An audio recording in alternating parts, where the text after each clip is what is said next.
Welcome to South Asian Environment Dialogue. Today we are in the 26th episode of South Asian Environment Dialogue, one of its kind program where we discuss outstanding environment and climate issues, not only in South Asia, but globally, but with a focus and scanner on South Asia. Now, this week, we are going to discuss an event, an issue which is being talked around the world. The issue of the US called Leaders Conference on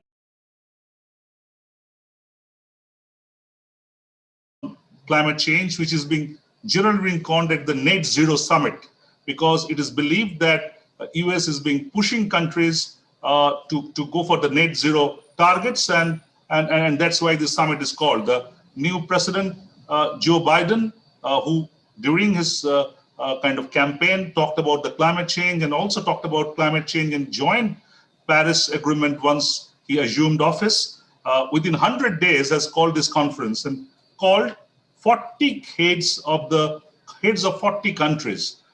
So that's very interesting. Why 40 and why not the rest 160? We'll be discussing that. So before I go into the program, let me give a very brief overview. Before that, I should tell you that this program is brought on by the Climate Channel Canada, which is exclusively a channel on environment and climate change, the Plurals media platform from India, and also the No TV Bangla YouTube channel from Bangladesh, which is having more than 80,000 subscribers. Now, as I said, today's title is US Net Zero Summit, Game Changer or Changing Goalpost, with a question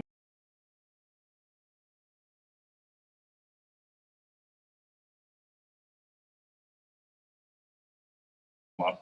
So that's the question mark we are going to discuss. Now, I should first introduce the panel, a very, very eminent panel, and many of them you already know, but still I should introduce them. I have with me today Harjeet Singh. Harjeet is the global lead on climate change in Action and International. Welcome, Harjeet, to the show. I have Ulka Kelkar. Ulka is the Director, Climate Program, World Resource Institute, the WRI India. Welcome, Ulka. It's a privilege to have you again. We have Dr. Ajaya Dikshit, Executive Director, ISET Nepal, and is a very, very prominent name from this part of the world, the South Asia, not only Nepal, but the entire South Asia. Thank you, Dr. Dikshit, being part of this program. It's a privilege again having you.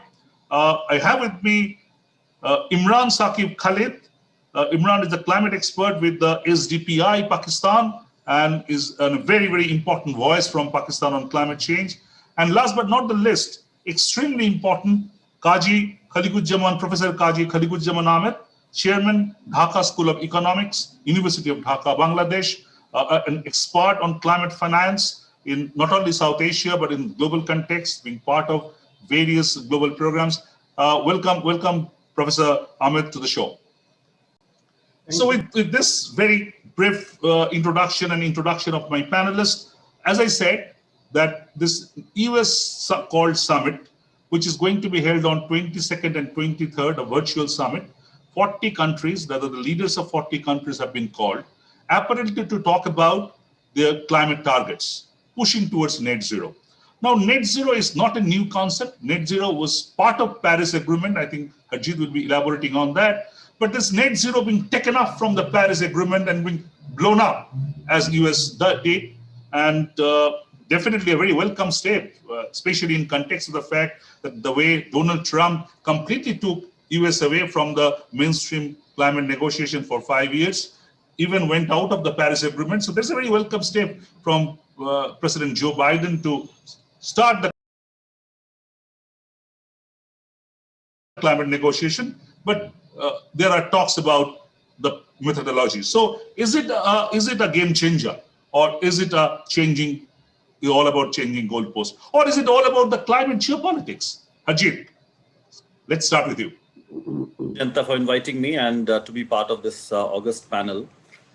Well, this is a very relevant question. Let us remind the world that US has come back after this vacuum of 4 years, and in the arena of climate change, every second counts. So US not only lost 4 years, we have actually lost action from the biggest historical emitter. And now US posing to be the world leader, nudging countries to take much more ambitious targets. It's not going to be a game changer unless US also shows that leadership beyond its borders and starts supporting countries to meet these emission targets with finance that is very much required. So the leadership cannot happen just by inviting a conference and by pushing others to do more.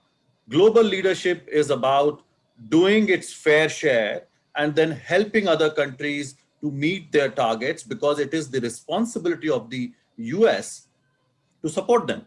And we are talking about historical emissions. We are talking about the country which is the biggest economy, and countries, otherwise developing countries will not be able to meet their targets. So it is really a major question on what kind of leadership US is going to show. Is it just going to be a lip service and pushing others, or actually doing and meeting its fair share of responsibility? Absolutely. And I'll come back to you to understand the geopolitical part of it. But before that, we have four experts from 4 countries, 2 from the countries which have been invited and 2 from the countries who are not being invited. So let's start with Ulka. Ulka, how you say it? Definitely a very welcome step, that a push towards climate action. Definitely we should welcome that. But having said that, how you see it in perspective, Ulka? Thanks. So I see this in the perspective of 3 things. One, this comes in the aftermath of the pandemic. We've all had a very tough year. Second, this comes in the aftermath of the US election, where the younger generation played a very strong role, I think. I mean, you are all seasoned campaigners, but the younger generation are maybe less jaded, less cynical. They want to see action. So this is almost like a declaration, a follow-up on a commitment that was made to the younger generation that the US will take climate action more seriously. The third is that this is, you said Paris Agreement. Paris Agreement, less so about net zero, is more about long-term strategies and how the NDCs should get ratcheted up in order to become aligned with those long-term strategies. So I see this summit as being very important to hear from the United States, not just about its 2050 net zero pledge, but about how will it announce at least a 50% reduction in its emissions below 2005 levels by 2030? Will it pay the debt that it owes to the Green Climate Fund? Obama had pledged $3 billion. They were able to pay only 1. Will they pay the remaining $2 billion? And will they also double their contributions in the next round, as other countries have done? And thirdly, we want to hear from other countries like China, Japan, Canada, and South Korea that have not yet announced their 2030 detailed action plans. So for me, this is what I'm looking for from the summit. Ulka, you are hopeful that that finance being one of the issues being kind of always put aside, US is going to make some commitment on the public finance, or do you expect the private finance as they are being putting it up? What's your expectation from the summit?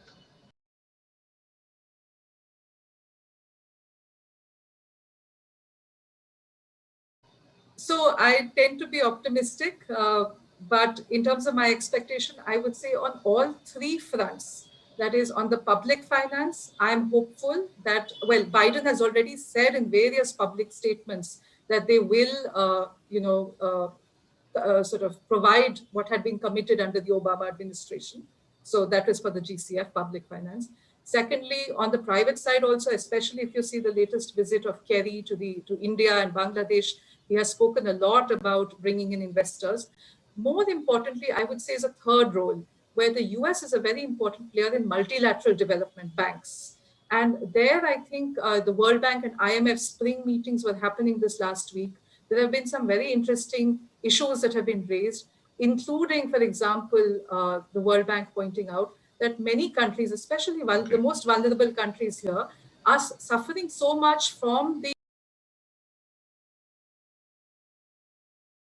COVID pandemic and from climate extreme events, that there needs to be some kind of debt relief for them. So I think we need to look at different types of financing instruments. Okay, so you expect something tangible to come out of it? I do. As of now. Yes. Okay, Yes. let's we will all keep our very close watch on that. Let's go to Professor Kaji Kaligujaman. Professor Kaligujaman, Bangladesh is one of the countries from South Asia being invited by US along with India, where the other countries are not being. I think Bhutan is also being invited. So, what's your take on that? How you see? Let us on the initiation, your expectation from the summit, especially on the financial part. I think it's good to talk. So US was out of it for long 4 years. Now they're back. And they have said that they're going to meet the commitment made by Obama, the $2 billion they're going to pay into the GCF. So I think that's a good gesture to start with. Also, the other thing is that they have made some commitments to do things in their own countries, 2030 and 2050, the zero or so on, and infrastructure, climate friendly infrastructure, and so on. So I think they are not just telling others to do things; they are doing things themselves and then discussing. So if the meeting was called before their own commitment, I would have suspicion. But I think they have good intention. Let's take it at that, because they are now doing something. Whether anything will come out of it will depend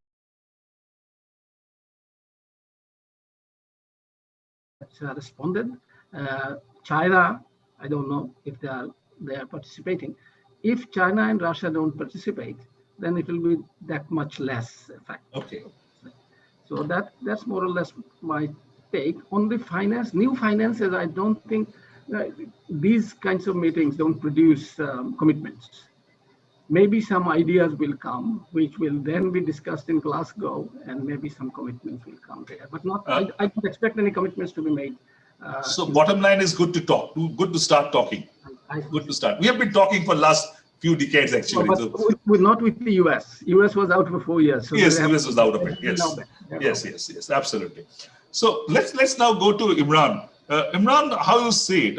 We will discuss the issue of kind of which country is being called and not called and the geopolitics part of it. But as of now, with about a week away from the, or more than a week away from the conference, how you see it? What's your expectation? As colleagues and friends said before me, I think I too am very optimistic in terms of what this conference means globally. We know what the Trump administration's take was on climate change.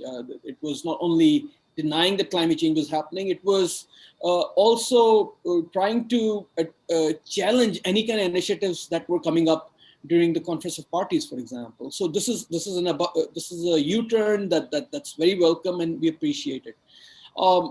Climate change is a global problem, and it will require a global response, and that means hearing from not only the countries that are contributing to it, but also the countries that are being most affected by it. So I think it's a step in that right direction. Perhaps we could have had more countries involved, but I'll just stop here and see how you might want to take this further. Okay, so that's the initial thought. Dr. Dikshit, what's your take on the conference to start with? If we rewind 4 years ago, and if we look at the rhetoric and the sort of arguments by the then administration, climate change is a hoax, denying the science, denying the physics, right? And then of course getting out of the Paris Accord, and clearly someone like us sitting in the sort of developing world would say, hey, wait a minute, what the hell is going on?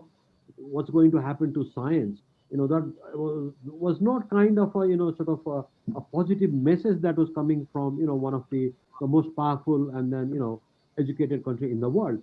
So clearly, from one side the pendulum has sort of come to the other side, and clearly you also see the internal politics in India as Usha was saying, lots of young people, the US itself facing massive fires, hurricanes. Clearly, you see that kind of impacts in the US, and then Biden administration coming in with a very new commitment, and then as well as QK said, this whole green plan, the 1 billion plus plan and commitment within US. So clearly, this is a welcome step. Uh, Clearly, the context now is very different from what it was 4 years ago. I think. The climate conundrum is much more serious and I think complex now. We all realize that, that it was not what it used to be 10 years ago. So clearly, there is a concern. So I think it's a welcome step.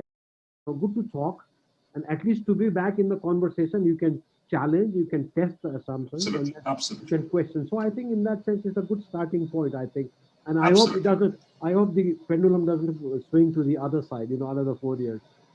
Okay, I think great. I think everybody agreed to a kind of varying degree that it's a welcome step. Definitely, after all this, whatever happened in the Trump era, anything positive is a positive. So that's the comparison we are always look at. The benchmark is Trump, then anything is better than that. So Harjeet, coming to the geopolitics part of it, I think there are three, as we said, that it's a game changer, or it's a shifting goalpost, or is it geopolitics? Maybe combination of whatever. So how you see that, how it is going to kind of roll out in terms of climate geopolitics? So for example, in Madrid, we saw that despite China being one of the biggest polluters, kind of by default, they took up the leading position with the kind of European Union being put into the bit of a back burner, US not there. Now, with this new initiative of Joe Biden, do you see the geopolitics being changed around, and also its impact on the Glasgow? How you see it? Well, Jayanta, my view is that the good news is that we are now going slightly, if not way beyond geopolitics.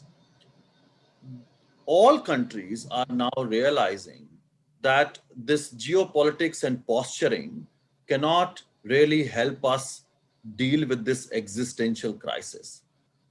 So the question about whether this summit or the forthcoming conferences is not whether the direction is right or not. I would say direction is right. The bigger questions are we doing enough? Exactly. And are countries meeting their fair share? Is enough finance available to help countries leapfrog to that greener pathway that is urgently required, as already told by science? I think the question is not about direction, it's about how far are we going there and how soon we will get there. And for that, we have to really go deep into some of the number crunching. And I would like to point you towards the report that US civil society has launched just 2 days ago, which has actually done the calculation based on US historical emissions and its capacity, its status of economy.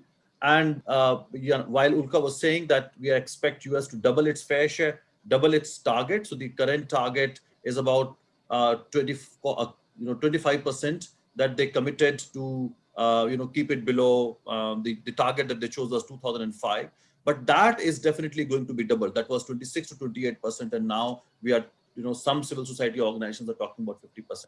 And I'm glad Ulka said at least. There are a number of propositions. Some political parties, some political leaders are saying at least 70%. But this report that I'm referring to is talking about 195%. I'll repeat, 195%. It's a huge number. That's the target that US has to take. But of course, we are also cognizant of the fact that you cannot reduce by 195%. That's technically not feasible. So the domestic target is going to be around 70% by 2030. But rest of it, 125% has to be done by supporting developing countries where still industrialization has not reached that level, and where you need to help these countries leapfrog. So that's the kind of number. And we can also talk about finance. It's not going to be in billions now. It's going to be touching trillions. And that reality we have to face, and we cannot avoid it anymore just because the numbers look big. Absolutely, I think absolutely to the nail. And Ulka, I think let me kind of take on the issue of John Kerry's recent trip to South Asia, including India, Bangladesh, and Bhutan. And if you look at the Indian part of the trip, you will find that nothing substantial came out on the mainstream conventional outputs. Mostly you have to, in fact, I did a story on 7 tweets. I had to analyze 7 tweets from Finance Ministry, from the Finance Minister, the External Affairs Minister, and the Environment Minister, and John Kerry himself to try to build up a story. Now, what your take on that? Because very interestingly, none of the tweets has any mention whatsoever on the summit in general and any net zero target in particular. And also, if you look at the 7th and 8th basic environment ministers conference, there also you'll find that issue of finance, issue of P2020 came up, but not a single word on the summit. So it's clearly a geopolitical back and forth game being played on. So what's your take? What's India's position? India very clearly saying that we are going to meet the Paris Agreement target, and we are not going to do anything more as of now. That's a clear message from India. And they very clearly told that in Madrid that even we are opposing the kind of preponing the global stock tech. That's the Harjeet was the position of India in Madrid. So how you see that, Ulka? Right, Jayanta. I will answer your question, but just with starting with where Harjeet left off, which is the whole number crunching that he referred to and the carbon budgets. And there are 3 parts to it. One is the scientific number crunching, where there is a lot of uncertainty, in the sense that I don't mean that we don't know. What I mean is that there are ranges of time, there are probabilities attached. So it is not something as specific as 2050. It is a decade with a probability of 50 to 66% of staying within 1.5 degrees Celsius with a low overshoot. So that's one. The second is the ethics of it, which is what he talked about when he talked about fair share, right? So then you do, when looking at the ethics of past contributions, come up with a number like 195% reduction. And the third is the practicality of it, which is this means that you need negative entitlements, and that has its own ethical and moral implications.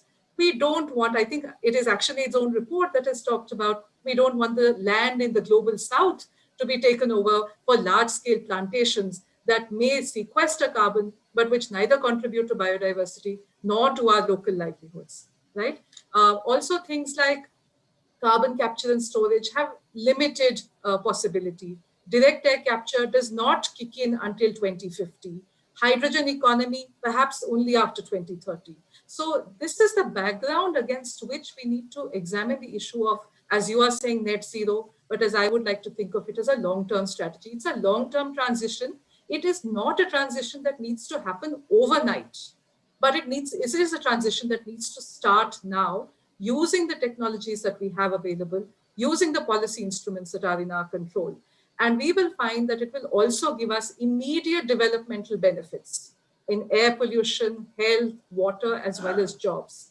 The problem that happens is that while the capital costs have to be borne upfront today, a lot of the benefits in terms of, say, fuel savings are oil import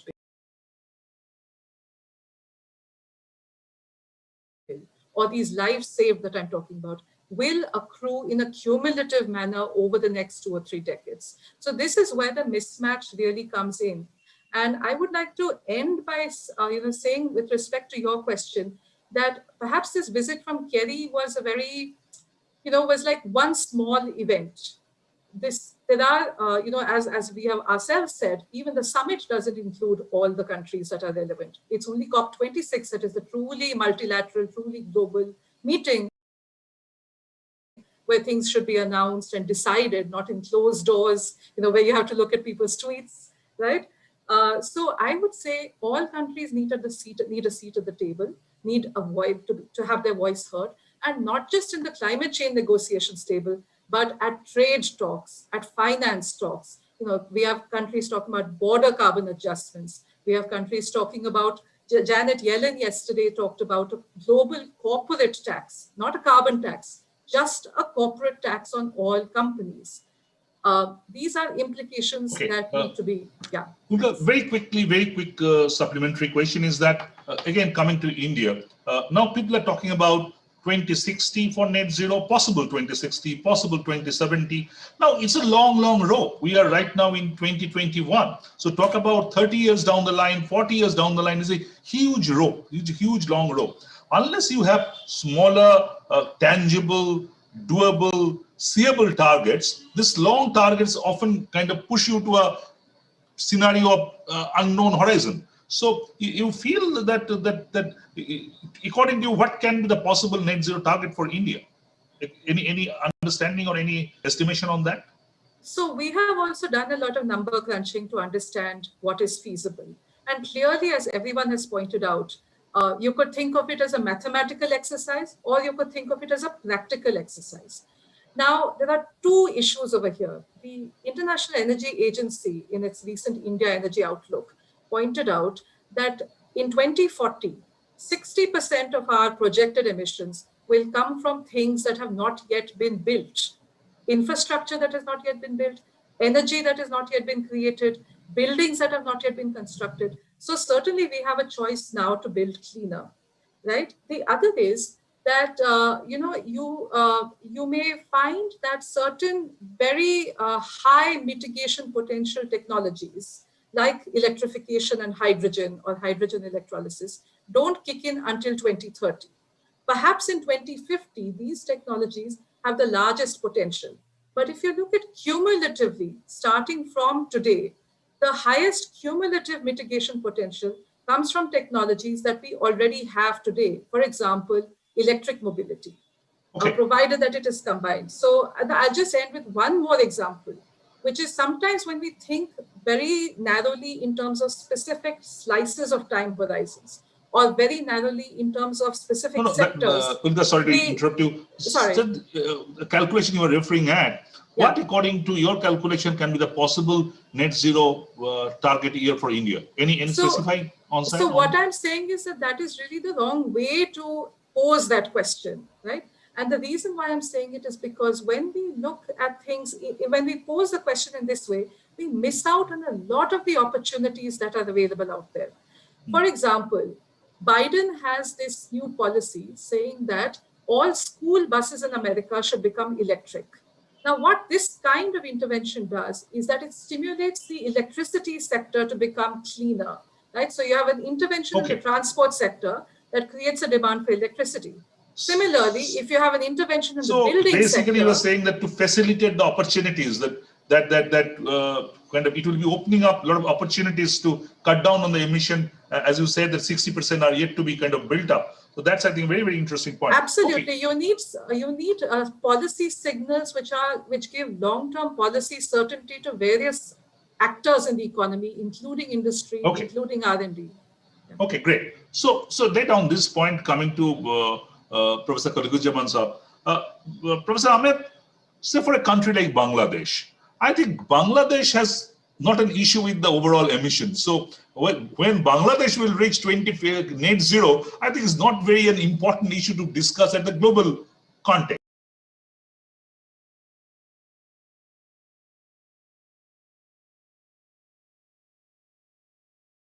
So what Bangladesh is going to talk about in this conference, because Bangladesh is not going to kind of talk mostly about its emission cut. It needs support on adaptation and on other end. So what's you think that Bangladesh will be talking about in this conference? On the emission also we shall be talking. We shall be demanding that we respond to the science. We don't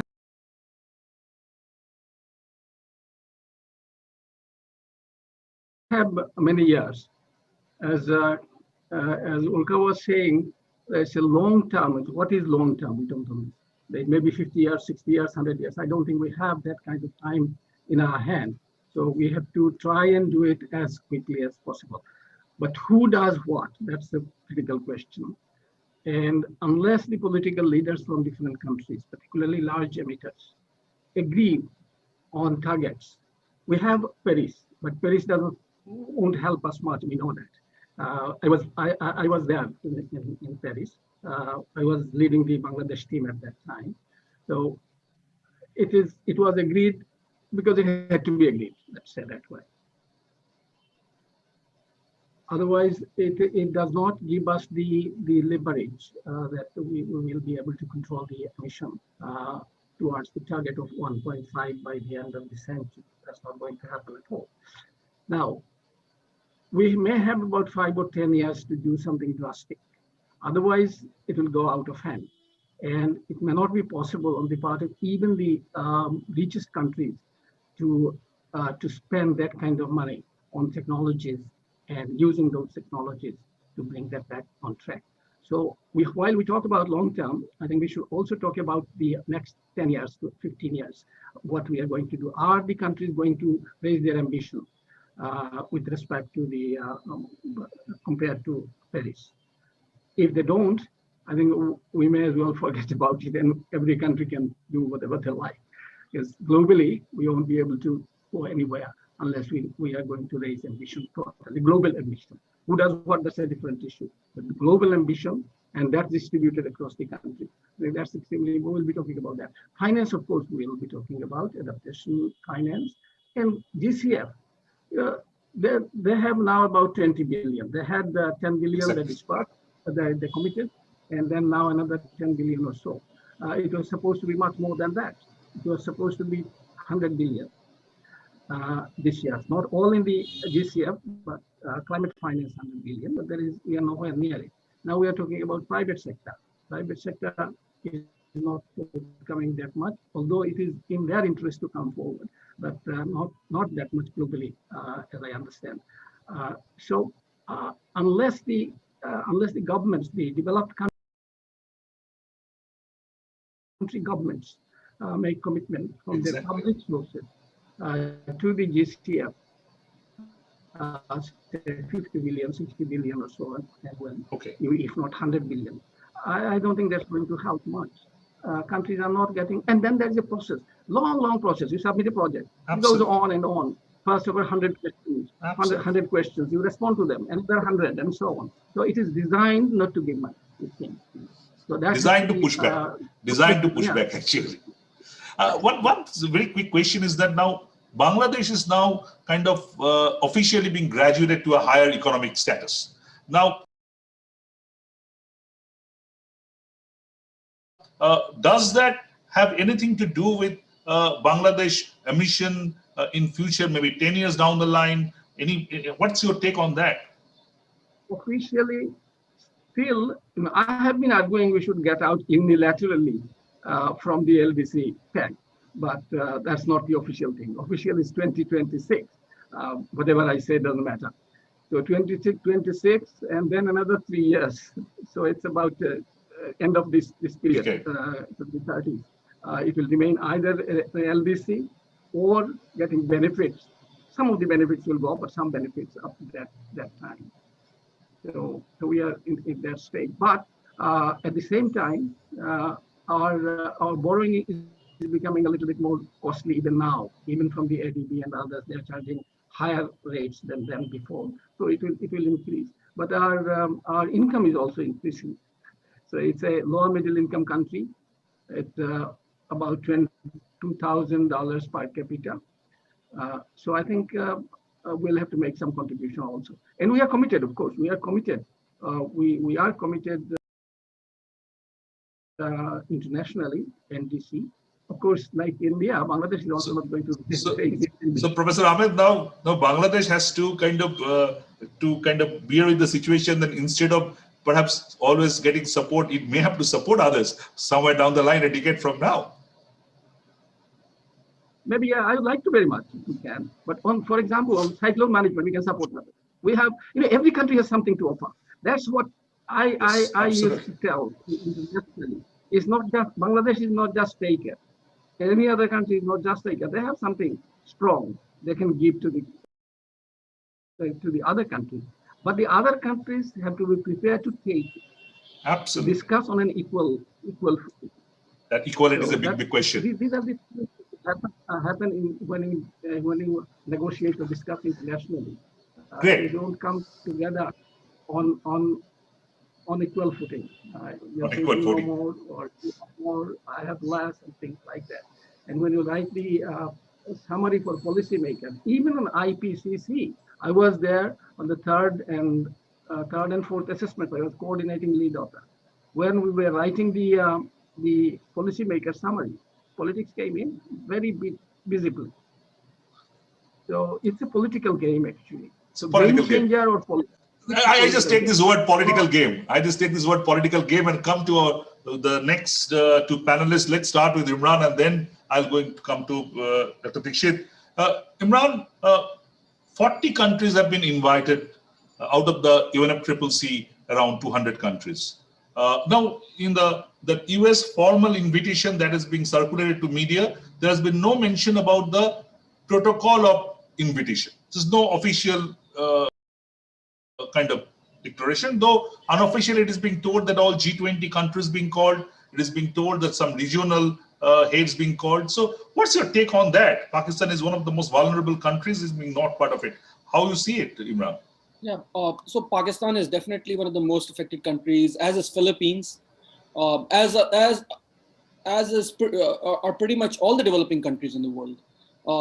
We are all affected in our own different ways, right? Because it's a global problem, it's affecting us all differently. It's all affecting us, I would even say, equally, because the most vulnerable in our countries are going to pay the price of the greatest emissions that came from the US, from Europe, from Russia, and now from China and India. So it's the developing countries that are going to pay the price. So before I get into this, I just wanted to say that, you know, this whole discussion about net zero and whether we can get there by 2050, I think this is even 2050. If we talk about net zero and say, okay, let's put a date on it, even 2050 is too late. Because of the amount of global warming, because of the amount of greenhouse gases that are in the atmosphere and how they're impacting us. So I'm afraid that we are dealing with a case of perhaps even runaway climate change, whereby sea level rise, glacier melting, we won't be able to restrict them if we do come to a point whereby emissions have stopped by 2050, for example. So there is a dire need to address this issue. So we can't continue to have conferences. So while conferences are great, it's good to talk about these things, but we can't continue to talk about these things years on end without addressing the main cause. Having said this, I'm not sure what was in the mind of the Biden administration when they focused on this. Obviously, they wanted to change course right after what the Trump administration had done. So I won't be too picky in this regard. What I would say is that it does send a conflicting message out to the world. Here is a superpower. It's decided to invite some countries. It hasn't invited others, and that adds fissures to the problems that already exist among various countries. It might have nothing to do with the politics, but at least how things are being perceived currently in Pakistan, the politics is being attached to. Any official reaction from Pakistan on that? Have you heard about any official reaction from Pakistan government on that front? Well, we've had a statement by our minister, the climate change minister, as well as the prime minister, and both have said that that Pakistan is doing its best to counter climate change in its own way, and it's doing the best it can. And I think that's fair enough. I mean, there's on an internal, on a personal basis, perhaps there might be some heartburning as to why we weren't there, but the official statements have been quite calm in terms of highlighting the need to do more, not only for Pakistan but across the world. And then what Pakistan is doing is currently it's developing its NDCs and looking forward to the Conference of Parties, because I think that's where the negotiations, the true negotiations, will really happen. Okay. Dr. Dixit, now Nepal is say tech adaptation. I think is a major issue. I think you also work a lot on that. And now Nepal has missed the opportunity to showcase its work and its thought in a global platform. And I remember that at one point of time, Ajit may also remember that Nepal having a cabinet meeting in I think up in Himalayas is being talked about globally, about the indicator of the concern of climate change in South Asia. But Nepal has not been called in the summit. How as a very senior expert on the issue, you look at this? let me see, Bhutan, India, and Bangladesh were invited, right? So my simple understanding is, of course, India, leader of South Asia, so has to be there. Bangladesh, because Bangladesh has been pretty proactive and active in the sort of global scene, and perhaps build its capacity in climate and other sectors. And then of course Bhutan is chair of the LDC. So clearly these are the three sort of simplistic reasons. But then again, it would have been good to be invited. We are in the center of the Hindu Kush Himalayan region. Science already says that by 2050, if the temperature is not kept below 1.5, we're going to lose at least one third of the glaciers, and if it's above 1.5 degree, you're going to go, two-third. The rise in temperature is much more higher in the Himalayas, in the higher elevation than the average. We're already doing 1.1 degree Celsius compared to pre-industrial average. So clearly, we have impacts. We have massive forest fire this time in Nepal and also in, Western India. And then, of course, the smog and the fire and the fumes covered Kathmandu for almost 5 to 6 days. And then we ended up becoming the worst polluted city in the world. Of course, we had a little bit of rain last night, some scattered rains. We had very little rain after the monsoon this time. And then even in the monsoon, rainfall with massive landslides. So clearly, I cannot say that these specific weather events are due to climate change. The science doesn't still exist, but we already see the trend of influence. There is a trend in the extremes, and then we're seeing fire, snow melt, and so on and so forth. And then it's not simply Nepal that will be affected. There is a downstream consequences. You go to Uttar Pradesh and Bihar and Bangladesh. So I was kind of a little bit concerned, if we were invited, it would have been good, we would have been able to showcase, at least highlight the problems and perhaps few things that we have done well, in terms of, things like local adaptation plans that we have done, things like community forestry and others. Those are the kind of things we could have talked about, in terms of, how you deal with it. We are a small economy, and then our emission is, minuscule compared to others. So therefore, even if you go zero emission, it doesn't make a difference globally. But, but, the Himalayas will not be saved by we Nepalis planting trees. Himalayan snow can be Exactly. saved if the global community comes together, addresses the Very important point. question, Absolutely. and then limits the temperature rise to the commitments that we have done. Otherwise, it's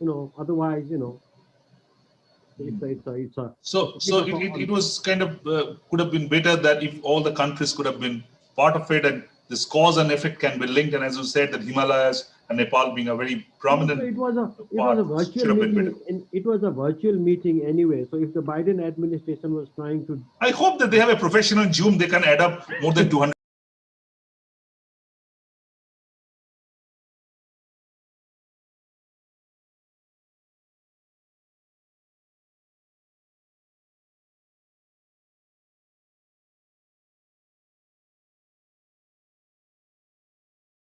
People. So absolutely, shouldn't be an issue with that it at wouldn't least. hurt to invite, get everyone on the board.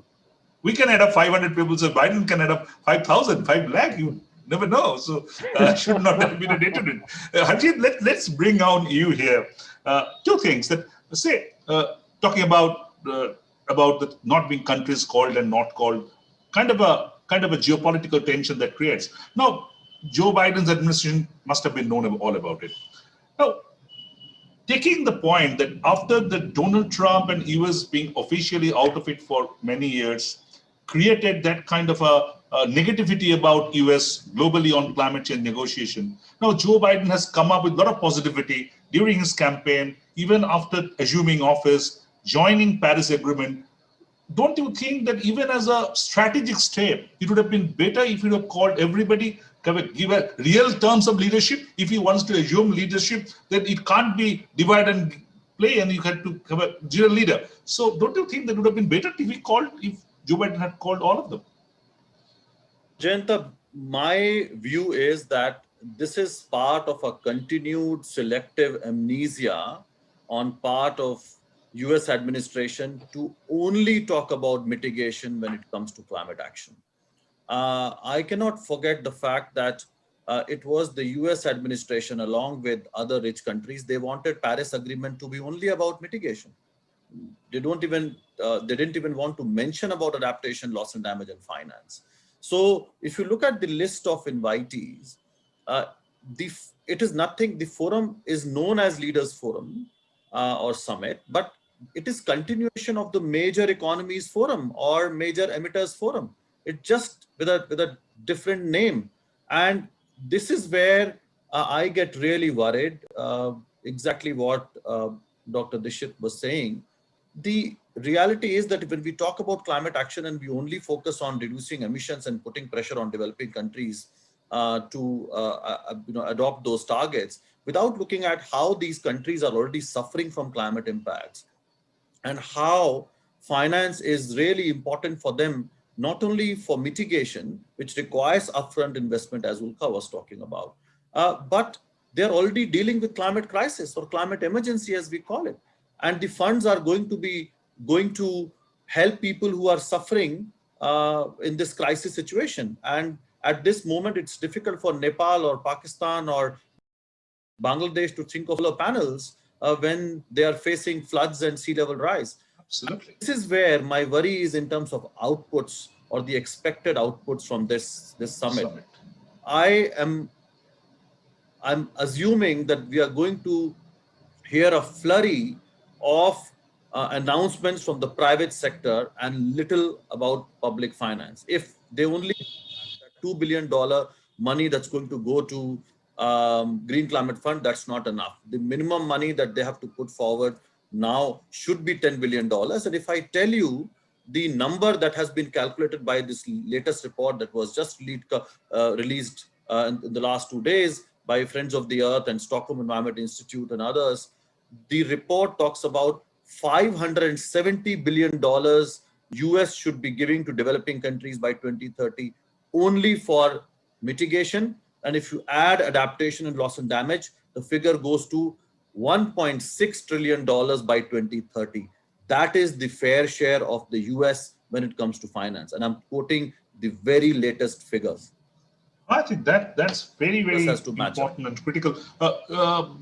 One thing, Harshit, I just kind of, I don't know, I know that it cannot be compared like that, but say if you remind about the 2009 Copenhagen summit, similarly, US kind of pulled together about few countries, India was part of that as well, and tried to bulldoze the decision with others. And we all know that how not only that completely had fallen flat, but also the entire global negotiation was pushed back by a few years due to that Copenhagen deed of US. I am just hope that this kind of step, and with Joe Biden coming to power and trying to take a leadership role, kind of should not impact like that. What's your take on that? Yeah, I think the lopsided view of climate action and thinking that only the big players and big boys club can be created to tackle climate problem, that's not going to be the reality. The world has changed. We need to respect multilateralism. Each country is important, and their position, their role must be respected. Absolutely. Let's bring Ulka on a slightly different issue. When we're talking about the net zero target, another very important terminology is the peaking period. Unless you peak at a point, then how can it be net zero? So what's your take on that, Ulka? We are not talking about much about the peaking period of, say, US or the European countries or anybody. We're just talking about a figure 2050, 2060, 70, 30, likewise. So how you see it? That if it's a continuous process, the peaking period and then net zero and whatever. So what's your take on that? Thanks, that's a really good question. And I want to start by supporting what Harjeet and others have said, that adaptation is very important. We have to avoid a 4 degrees Celsius warmer world. And that's why we need to use these 4 decades that we have available with us. Global net zero means different things for different countries. So why we don't talk about a peaking period for rich countries is because we're assuming they have already peaked. They need to decarbonize, right? In fact, there are recent studies which show that there has been a decoupling of not just greenhouse gas emissions from territorial production, but even including the imported emissions from consumption. So countries can continue to grow while reducing their emissions. Now, the question then is, what should be India's peaking period?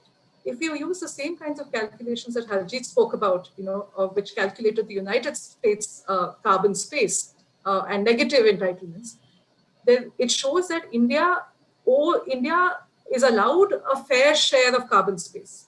The question is, should India use that, right, today as we are? Or should we start right now to build cleaner and to drive innovation? The interesting thing is that there are subnational regions within India, Ladakh, Sikkim, cities like Bangalore and Chennai, and even villages in Kerala like Minangadi, which have announced that they are aiming for carbon neutral development. So I would say that the issue of peaking comes when we say we will continue to grow our emissions and later on bring them down. I feel that we need to, from the beginning, start giving the right kind of policy signals which will drive down the prices of cleaner technologies. Of course, hindsight. Do you think the policies are in place already or not really? Some are. Like, for example, EV sales mandates in India, many states have announced targets. There isn't a national level target. Renewable energy, there are targets. So some policies are, but they need to be accelerated and strengthened. But I would say, but Ulka, if you look at the state level climate action plan in India, there nothing on that, because all the states are made to make that plan and nothing on that. So basically, we really haven't decentralized the decarbon action in India. So as of now, we don't have a concrete plan on hand. Fair enough. So the state action plan, as you know, we've all been talking about vulnerability and adaptation. The state action plan so far have rightly so, I think, focused on the adaptation side. Mitigation considerations also need to be mainstreamed into the development plans. So both adaptation and mitigation has to be mainstreamed. Okay. And I want to just end with one last point, which is if we look back at technology price forecasts, they have always systematically underestimated the decline of prices that has actually happened. So I think we have room for optimism going forward, provided there are strong policy signals. And that policy is there to come, not really there as of now. Let ask all the three panelists from three different countries, starting with Professor Ahmed, that what do you think, what's the Bangladesh plan of countering climate action and say kind of peaking part? I think it's not very relevant for Bangladesh to peak, but we must have a plan onto your sleeves. What's the Bangladesh plan? Yes, we have. We don't emit much, as you know. It's 1/6 of the average of the developing countries per capita per annum. So it's very little in that global context. But we are reducing. We have committed ourselves to reduce by 5% on our own, and if we are assisted in terms of money and technology, another 10%. So 15% by 2030. So that's there. We also have a low carbon policy. So we don't unnecessarily increase emission. So that's a policy there. But policy has to be translated into action programs and then funded and then implemented. So funding is not available. We have been using our own funds. This year, 1920, this current fiscal year, we have about $3 billion equivalent taka committed to climate actions. So that's perhaps as far as we can go, but we need much more than that. 3 billion a year is not enough. Our coast, you know, is India also, and Bhutan and so that's a kind of plan. We have a policy in place. We also have. So the message is very clear, Professor Ahmed, that you talk among yourselves, but arrange the money first. You talk, but you arrange the money first. We also act with our own money as far as we can mobilize from within the country. So unless more money comes, we won't be very effective. Exactly, action would not be there. In competing. One other point, that is the displacement. You know, climate-induced displaced people, large numbers, river erosion. Absolutely. And then salinity ingress. That's one of the major issues, which was taken note of in Paris as a COP decision, but not as a Paris And you Agreement. need also money for that. You need a lot of finance to support, to do kind of taking action on that. Absolutely. So let's see. Let first, Dr. Dikshit, what's your take on that? That what the climate plan for Nepal? Nepal is vulnerable, so it has its own climate plan to counter. And Himalayas, as you said, being part of this Nepal territory. So how you see that Nepal's plan Well, being rolled out? we are a small player in the global climate dialogue and discourse. But you have Himalayas in yourself. Despite being in the central, Hindu Kush Himalaya and Kohinoor in climate change negotiation.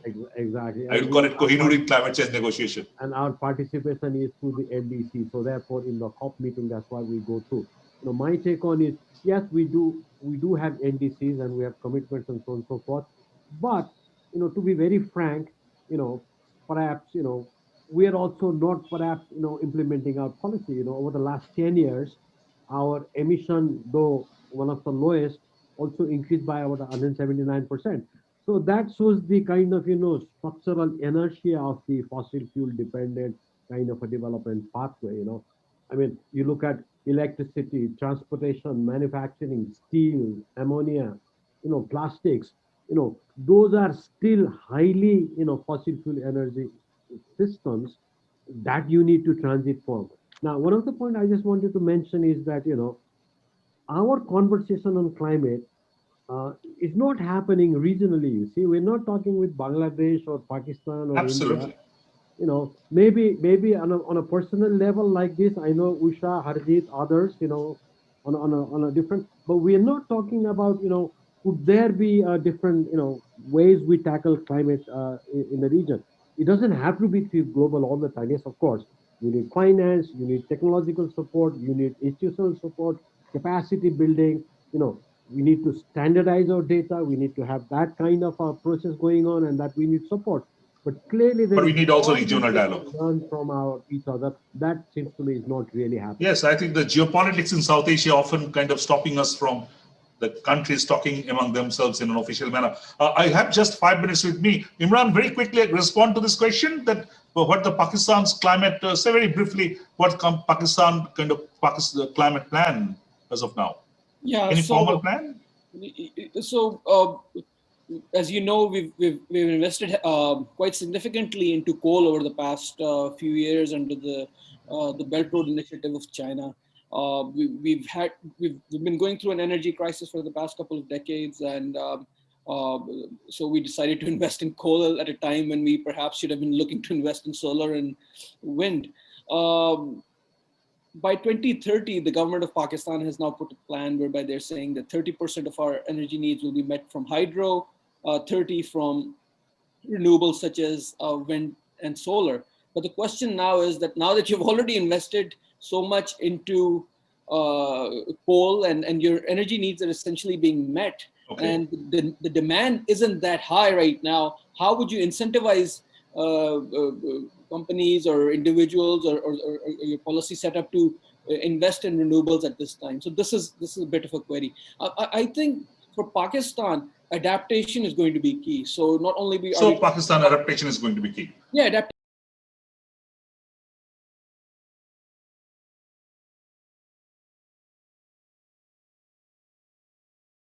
adaptation is going to be key. We're talking about for the entire South Asia. I think adaptation is sea level rise, migration, droughts, heat waves, flooding.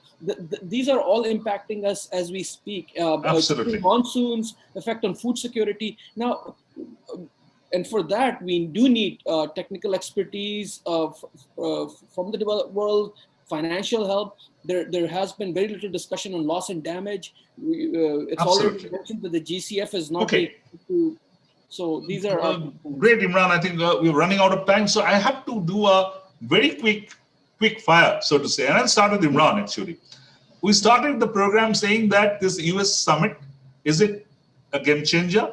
Is it a game changer? Is it changing goalpost, or is it geopolitics? Maybe a combination of three. 1, 2, 3. Just tell me what you think about it, Imran. Out of these three, anyone in particular or any combination? Three options. Yeah. Game changer, changing goalpost, geopolitics. Geopolitical kind of assuming geopolitical power. What do you think, Imran? I would say there might be a couple more options here, but I'll stick with geopolitics. Geopolitics. Okay. Dr. Dixit, according to you? I would urge President Biden to make it a game changer. Game changer. Make it a game changer. No. That's your hope. But what do you think about it? Let's come out. What do you think about it? Well, maybe changing the goalpost a little bit. Changing the goalpost. Okay. Professor Ahmed? It's a combination of all of three. There is a bit of geopolitics, of course. All of them. Combination of all of them. Globally, I have seen even normal negotiations that comes in. So it's geopolitics. It's a combination of. But it might help also in negotiations in the next COP. Okay. So taking a combination. Ulka? For me, game changer. Strong action from the US on 2030, 2050 and finance will give the strong game-changing signal to industry and finance. Okay. Harjeet, I'll end with you. What's your take? I would say it's a combination, but if US meets its fair share, it can be a game changer. Okay, so finger crossed, but I never expected everybody to say game changer, but I also never expected everybody to say that changing or shifting goalposts. It's a combination. So basically a geopolitical game being played around with, it might be a game changer, as I think Ulka very rightly pointed out, and I think many of you pointed out that if US is true to its intention, which we all doubt with the past history that we know about US about the climate change negotiation, we hope that US new administration will be out of it. But we have to keep our finger crossed. At least we have to accept that this Joe Biden stave is a very important stirring in the post or the pandemic situation, climate change thing, because climate change was pushed into a bit of a back burner. So Joe Biden took it up again in the front with the pandemic. So that's, I think, the positive of this particular summit. We'll keep it finger crossed. We'll be having another episode on the next week, and then the week after, to few of you, maybe again, we'll be talking that what came out of it. In 24th or 25th, we'll be finally discussing, is it really a game changer or it turned out to be a shifting goalpost? Thank you, everybody, for your time. We conclude here, but we'll keep on pressing the issue. Thank you. Thank you. Thank you very much. Thank you, all of you.